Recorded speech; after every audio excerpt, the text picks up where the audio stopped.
Construction building এর কাছে খুন হয়েছিল, সেখান থেকে খুনি একটা ট্যাক্সিতে উঠেছিল। সেই ট্যাক্সি থেকে আমরা পাই একটা হেলমেট। হেলমেটে আমি খুব চেনা গন্ধ পেয়েছিলাম স্যার, স্পিরিট গ্যামের গন্ধ। সেই একই গন্ধ আমি পেয়েছি আপনার বাড়িতে। ট্যাক্সি আর গন্ধ, এটা যে কোইন্সিডেন্স সেটা তো আগেই বলেছিলাম আপনাকে। হতেই পারে, আমিও তো বলেছি যে আমি একটা রূপকথার গল্প বলি, কিন্তু এরপর গল্প এমন একটা দিকে মন নিল যে আমরা দুজনেই একদম কেটে গেছি। We were totally confused যে who is this wife?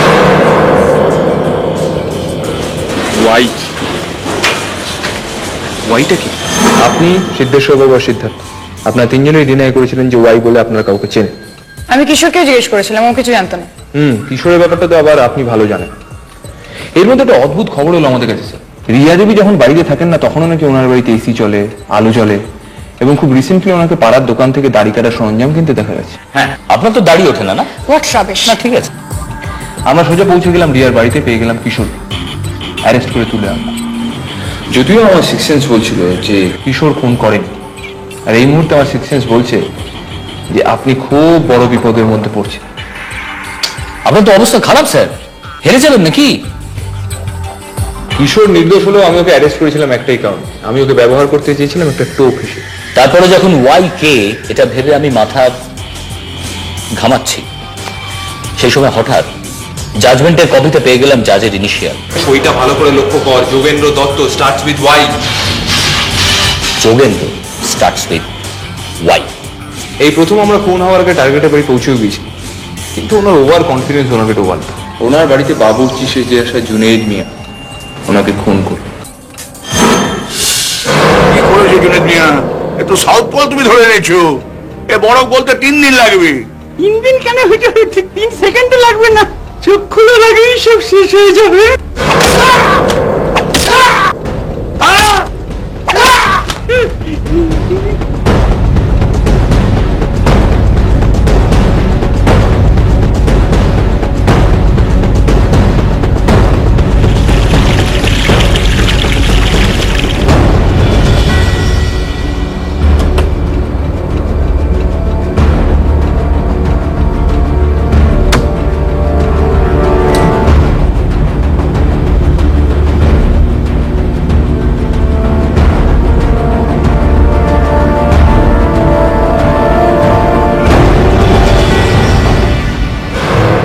জাজের ঘর থেকে আমরা পেলাম স্ক্র্যাবল পিস এস।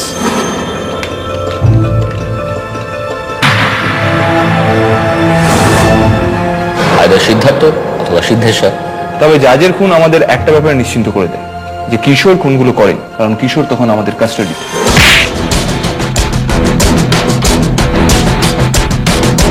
কিন্তু অনি একটা ব্যাপারও তো হতে পারে যে কিশোর হয়তো বাকি খুনগুলো করেছিল, কিন্তু এই মার্ডারটা করেছিল অন্য কোনো লোক। হতেই পারে, রূপকথার গল্প তো, কখন কি ঘটে যায় কিচ্ছু বিশ্বাস নেই।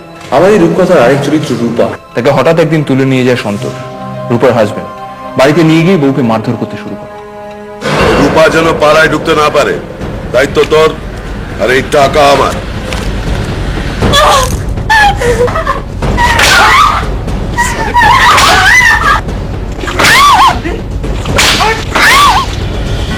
পুরো ঘটনাটাই ঘটেছিল সিদ্ধেশ্বর মুকুরের ইনস্ট্রাকশন, কারণ এই ঘটনা থেকে রূপাকে দূরে সরিয়ে দেওয়ার প্রয়োজন হয়েছিল।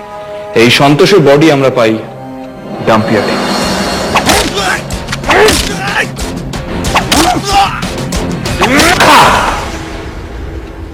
সরি।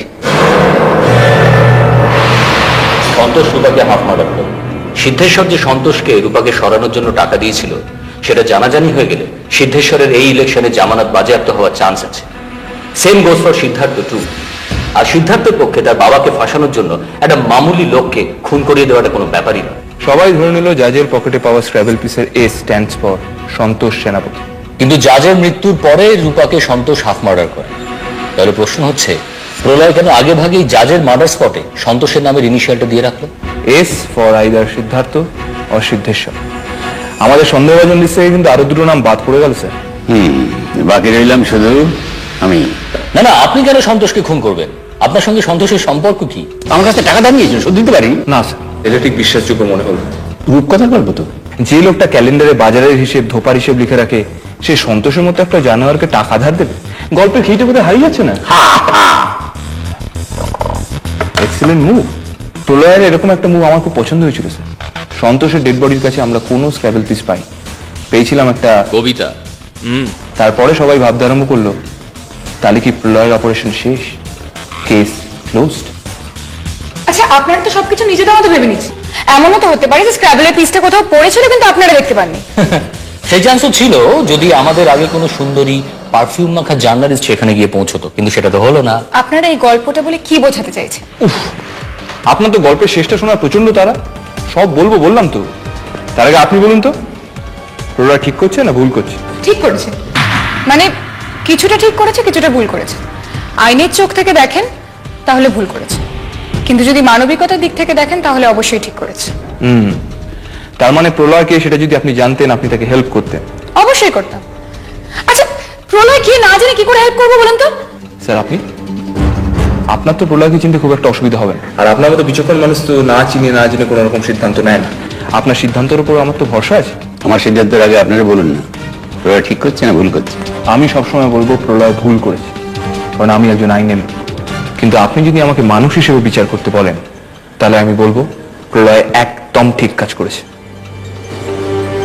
আপনি? ওই একই। সব থেকে আগে আমি একজন কর্তব্যপরায়ণ পুলিশ অফিসার, তারপরে আমি একজন হিউম্যান বিং। আমার যদি জিজ্ঞাসা করেন তো আমি বলবো ক্ষুদিরাম ঠিক না ভুল। সারা ভারতবর্ষের মানুষ বলবে ঠিক, ইংরেজরা বলবে ভুল। আমি সারা ভারতবর্ষের মানুষের পক্ষে। আমি যদি প্রলয় হতে পারতাম নিজেকে গর্বিত মনে করতাম। আপনি কিন্তু এখনো বললেন না প্রলয়কে। স্যার রাজা কিন্তু মুশকিলে, সামলান। আপনার বাড়িতে গিয়ে আমরা জানতে পারি যে শব্দছক আপনার খুব প্রিয় খেলা, আর শব্দ নিয়ে খেলতে যে ভালোবাসে তার কাছে স্ক্র্যাবল পিসও খুব ফেভারিট জিনিস। কতগুলো খাপছাড়া খাপছাড়া জিনিস। হেলমেটে স্পিরিট গামের গন্ধ, ছদ্মবেশ। স্ক্র্যাবল পিস, শব্দছক, খুনির হাইট, চটিতে পোড়া তেলের দাগ, নার্ভের ওষুধ, আর ওরিয়েন্টাল কুকবুকে জুনেদ মিয়ার অসাধারণ চিংড়ি মাছের প্রিপারেশন। আলাদা আলাদা পুঁথি একসঙ্গে হয়ে একটা মালা তৈরি করে চেন কমপ্লিট। স্যার দেখি স্যার আপনার অবস্থা তো খারাপ, হেরে যাবেন নাকি? একজন শিক্ষক এত সহজে হেরে যায় না নীলু। স্যার আপনি বরং আপনার পরের চালটা ভাবুন, আমরা চট করে একটা মজার খেলা খেলি। নীলু? হ্যাঁ, ওকে।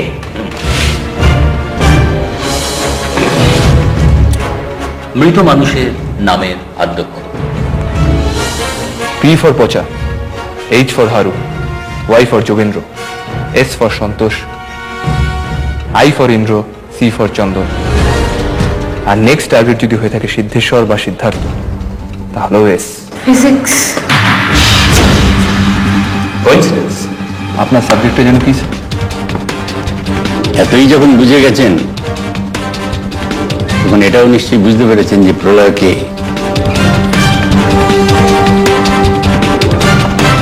Check and meet.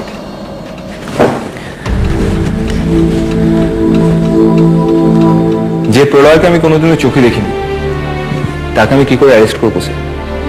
আর যদি কোনোদিন তার সঙ্গে সাক্ষাৎ হয় আমি বলবো আপনি যা করেছেন তার জন্য আমি গর্ববোধ করি। আমি চাই প্রলয় আমাদের নতুন ভোরের দিকে এগিয়ে নিয়ে যাক। প্রলয় সহজে হারতে পারে না স্যার। কেস ক্লোজড, খেলা মুলতুবি।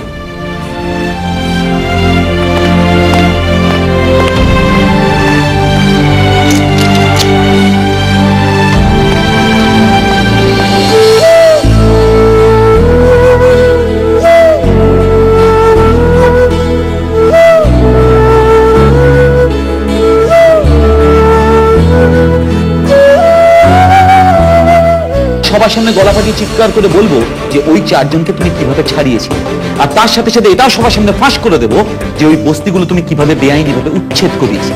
পাগলামি করিস না সে। ওই ছেলেগুলোর কথা তুলতে গেলে না তুই নিজেই ফেসে যাবি, কারণ ওই ছেলেগুলো তোর ছিল, আমার নয়।